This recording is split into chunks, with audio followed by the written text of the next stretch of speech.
Kasus pembunuhan di Banjarselatan.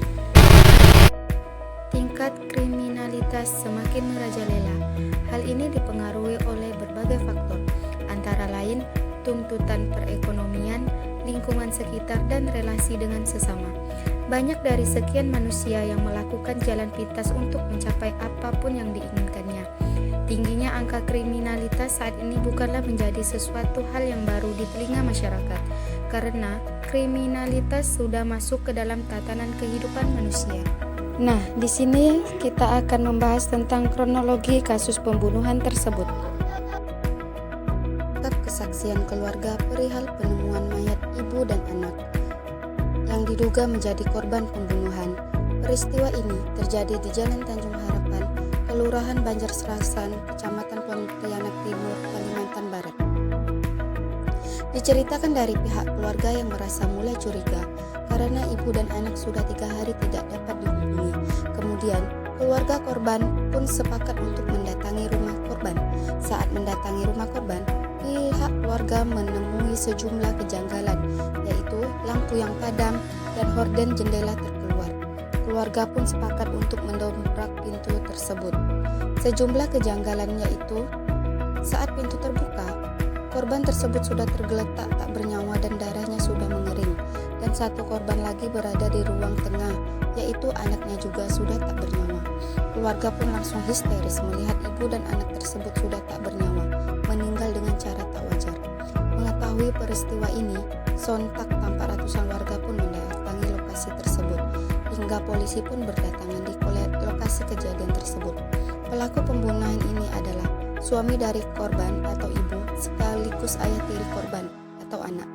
Faktor pemicu pembunuhan yang dilakukan yaitu pelaku ini merasa cemburu kepada korban atau ibu dan selalu minta cerai kepada pelaku. Dari kejadian tersebut dapat dilihat sebab pembunuhan adalah rasa dari kepribadian diri seseorang, yaitu dari hati nurani mereka.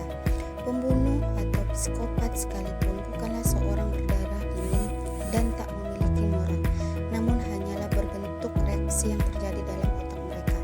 Saat pembunuhan yang dilakukan dengan rasa cemburu yang menggebu, ia tanpa sadar telah membunuh dan menimbulkan berbagai masalah atas apa yang ia lakukan dan merusak moral beberapa orang yang telah merasa dirugikan. Seperti kasus di atas, akibat dari kasus yang terjadi berdampak pada keluarga yang sangat tidak terima dan sangat marah apa yang telah dilakukan oleh pelaku kepada korban. Sikap ini sangatlah wajar dengan apa yang telah dilihatnya dan dirasakannya. Dari warga sekitar tempat kejadian pembunuhan, warga merasa sangatlah resah hingga sekarang karena tempat tersebut menjadi angker atau horor. Walaupun tempat kejadian tersebut sudah dibersihkan dan dirapikan, tapi rasa ketakutan itu tetap masih ada pada diri mereka masing-masing. Dilihat dari kronologi dan sebab terjadi pembunuhan tersebut, pelaku sebenarnya bukanlah seorang pembunuh dan tipe kepribadiannya juga bukan antisosial yang cenderung memunculkan perbuatan negatif, tetapi ia suka menekan orang lain dan menunjukkan bahwa dirinya tidak lemah dan patut diakui keberadaannya. Kesimpulan dari kejadian di atas, manusia tidak pernah luput dari kesalahan. Banyak hal duniawi yang membutakan manusia untuk mendorong melakukan perbuatan buruk. Seperti kasus di atas, jika kita langsung melakukan perbuatan buruk tanpa mempertimbangkan konsekuensinya terlebih dahulu, hasilnya pasti juga tidak baik, bahkan akan sangat merugikan. Perlunya penanaman sikap yang baik dari internal maupun eksternal mereka itu sendiri sangatlah penting agar tidak terjadi hal-hal yang sangat merugikan bagi semua pihak yang terlibat. Hidup itu pilihan, termasuk menjadi manusia yang baik dan jahat itu pun